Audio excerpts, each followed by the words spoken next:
El hombre invisible, de Herbert George Wells, leído por Daniel Martinisi. Gracias. Capítulo 1. La llegada del hombre desconocido. El desconocido llegó un día huracanado de primeros de febrero, abriéndose paso a través de un viento cortante y de una densa nevada, la última del año. El desconocido llegó a pie desde la estación del ferrocarril de Bramblehurst. Llevaba en la mano bien enguantada una pequeña maleta negra. Iba envuelto de los pies a la cabeza. El ala de su sombrero de fieltro le tapaba todo el rostro y solo dejaba al descubierto la punta de su nariz. La nieve se había ido acumulando sobre sus hombros y sobre la pechera de su atuendo y había formado una capa blanca en la parte superior de su carga. Más muerto que vivo, entró tambaleándose en la fonda Coach and Horses y, después de soltar su maleta, gritó: «¡Un fuego, por caridad! ¡Una habitación con un fuego!».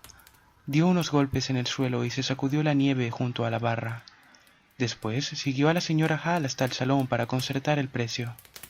Sin más presentaciones, una rápida conformidad y un par de soberanos sobre la mesa, se alojó en la posada. La señora Hall encendió el fuego, le dejó solo y se fue a prepararle algo de comer. Que un cliente se quedara en invierno en Iping era mucha suerte y aún más si no era de esos que regatean. Estaba dispuesta a no desaprovechar su buena fortuna. Tan pronto como el bacon estuvo casi preparado y cuando había convencido a Milly, la criada, con unas cuantas expresiones escogidas con destreza, llevó el mantel, los platos y los vasos al salón y se dispuso a poner la mesa con gran esmero. La señora Hall se sorprendió al ver que el visitante todavía seguía con el abrigo y el sombrero a pesar de que el fuego ardía con fuerza. El huésped estaba de pie, de espaldas a ella, y miraba fijamente cómo caía la nieve en el patio. Con las manos, enguantadas todavía, cogidas en la espalda, parecía estar sumido en sus propios pensamientos. La señora Hall se dio cuenta de que la nieve derretida estaba goteando en la alfombra y le dijo: «¿Me permite su sombrero y su abrigo para que se sequen en la cocina, señor?». «No», contestó éste sin volverse. No estando segura de haberle oído, la señora Hall iba a repetirle la pregunta. Él se volvió y, mirando a la señora Hall de reojo, dijo con énfasis: «Prefiero tenerlos puestos». La señora Hall se dio cuenta de que llevaba puestas unas grandes gafas azules y de que por encima del cuello del abrigo le salían unas amplias patillas que le ocultaban el rostro completamente. «Como quiera el señor», contestó ella. «La habitación se calentará enseguida». Sin contestar, apartó de nuevo la vista de ella, y la señora Hall, dándose cuenta de que sus intentos de entablar conversación no eran oportunos, dejó rápidamente el resto de las cosas sobre la mesa y salió de la habitación. Cuando volvió, él seguía allí todavía, como si fuese de piedra, encorvado, con el cuello del abrigo hacia arriba y el ala del sombrero goteando, ocultándole completamente el rostro y las orejas. La señora Hall dejó los huevos con bacon en la mesa con fuerza y le dijo: «La cena está servida, señor». «Gracias», contestó el forastero sin moverse hasta que ella hubo cerrado la puerta. Después se abalanzó sobre la comida en la mesa. Cuando volvía a la cocina por detrás del mostrador, la señora Hall empezó a oír un ruido que se repetía a intervalos regulares. Era el batir de una cuchara en un cuenco. «Esa chica», dijo. «Se me había olvidado, si no tardara tanto». Y mientras acabó ella de batir la mostaza, reprendió a Milly por su lentitud excesiva. Ella había preparado los huevos con bacon, había puesto la mesa y había hecho todo mientras que Milly, vaya una ayuda, solo había logrado retrasar la mostaza. Y había un huésped nuevo que quería quedarse. Llenó el tarro de mostaza y, después de colocarlo con cierta majestuosidad en una bandeja de té dorada y negra, la llevó al salón. Llamó a la puerta y entró. Mientras lo hacía, se dio cuenta de que el visitante se había movido tan deprisa que apenas pudo vislumbrar un objeto blanco que desaparecía debajo de la mesa. Parecía que estaba recogiendo algo del suelo. Dejó el tarro de mostaza sobre la mesa y advirtió que el visitante se había quitado el abrigo y el sombrero y los había dejado en una silla cerca del fuego. Un par de botas mojadas amenazaban con oxidar la pantalla de acero del fuego. La señora Hall se dirigió hacia todo ello con resolución, diciendo con una voz que no daba lugar a una posible negativa: «Supongo que ahora podré llevármelos para secarlos». «Deje el sombrero», contestó el visitante con voz apagada. Cuando la señora Hall se volvió, él había levantado la cabeza y la estaba mirando. Estaba demasiado sorprendida para poder hablar. Él sujetaba una servilleta blanca para taparse la parte inferior de la cara. La boca y las mandíbulas estaban completamente ocultas, de ahí el sonido apagado de su voz. Pero esto no sobresaltó tanto a la señora Hall como ver que no tenía la cabeza tapada con las gafas y con una venda blanca, y otra le cubría las orejas. No se le veía nada excepto la punta, rosada, de la nariz.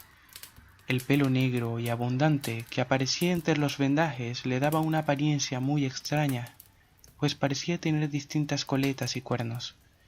La cabeza era tan diferente a lo que la señora Hall se habría imaginado que por un momento se quedó paralizada. Él continuaba sosteniendo la servilleta con la mano enguantada, y la miraba a través de sus inescrutables gafas azules. «Deje el sombrero», dijo hablando a través del trapo blanco. Cuando sus nervios se recobraron del susto, la señora Hall volvió a colocar el sombrero en la silla, junto al fuego. «No sabía, señora», empezó a decir, pero se paró, turbada. «Gracias», contestó secamente, mirando primero a la puerta y volviendo la mirada a ella de nuevo. «Haré que lo sequen enseguida», dijo llevándose la ropa de la habitación. Cuando iba hacia la puerta, se volvió para echar de nuevo un vistazo a la cabeza vendada y a las gafas azules. Él todavía se tapaba con la servilleta. Al cerrar la puerta, tuvo un ligero estremecimiento, y en su cara se dibujaban sorpresa y perplejidad. «Vaya, nunca...» iba susurrando mientras se acercaba a la cocina, demasiado preocupada como para pensar en lo que Milly estaba haciendo en aquel momento. El visitante se sentó y escuchó cómo se alejaban los pasos de la señora Hall. Antes de quitarse la servilleta para seguir comiendo, miró hacia la ventana, entre bocado y bocado, y continuó mirando hasta que, sujetando la servilleta, se levantó y corrió las cortinas, dejando la habitación en penumbras. Después se sentó en la mesa para terminar de comer tranquilamente. «Pobre hombre», decía la señora Hall, «habrá tenido un accidente o sufrido una operación, pero qué susto que me han dado todos esos vendajes». Echó un poco de carbón en la chimenea y colgó el abrigo en un tendedero. «¿Y esas gafas? Parecía más un buzo que un ser humano». Tendió la bufanda del visitante, y hablando todo el tiempo a través de ese pañuelo blanco. «Quizás tenga la boca destrozada o algo». Y se volvió de repente como alguien que acababa de recordar algo. «Dios mío, Milly, ¿todavía no has terminado?» Cuando la señora Hall volvió para recoger la mesa, su idea de que el visitante tenía la boca desfigurada por algún accidente se confirmó, pues, aunque estaba fumando en pipa, no se quitaba la bufanda que le ocultaba la parte inferior de la cara ni siquiera para llevarse la pipa a los labios. No se trataba de un despiste, pues ella veía cómo se iba consumiendo. Estaba sentado en un rincón de espaldas a la ventana. Después de haber comido y de haberse calentado un rato en la chimenea, habló a la señora Hall con menos agresividad que antes. El reflejo del fuego rindió a sus grandes gafas una animación que no habían tenido hasta ahora. «El resto de mi equipaje está en la estación de Bramblehurst», comenzó, y preguntó a la señora Hall si cabía la posibilidad de que se lo trajeran a la posada. Después de escuchar la explicación de la señora Hall, dijo: «¿Mañana? ¿No puede ser antes?» Y pareció disgustado cuando le respondieron que no. «¿Está segura?», continuó diciendo. «¿No podría ir a recogerlo un hombre con una carreta?» La señora Hall aprovechó estas preguntas para entablar conversación. «Es una carretera demasiado empinada», dijo, como respuesta a la posibilidad de la carreta. Después añadió: «Allí volcó un coche hace poco más de un año y murieron un caballero y el cochero.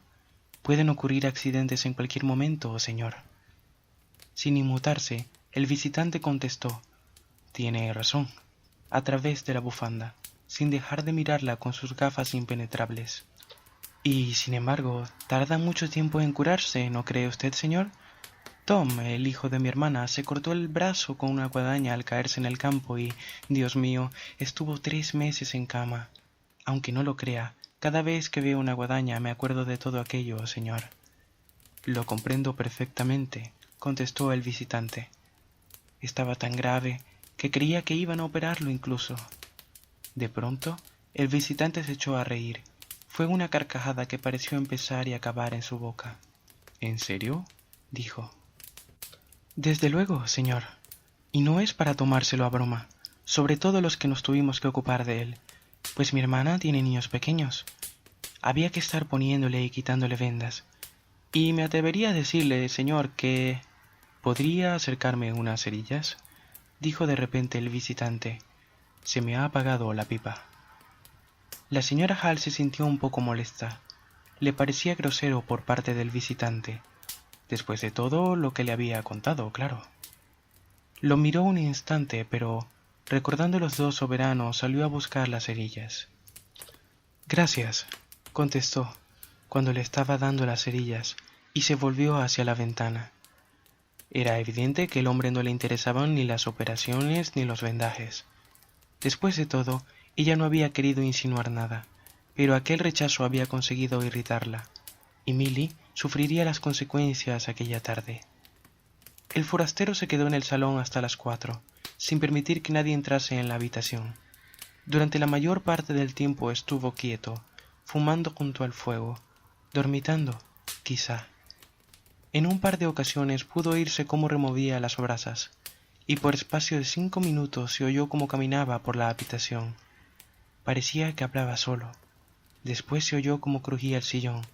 Se había vuelto a sentar.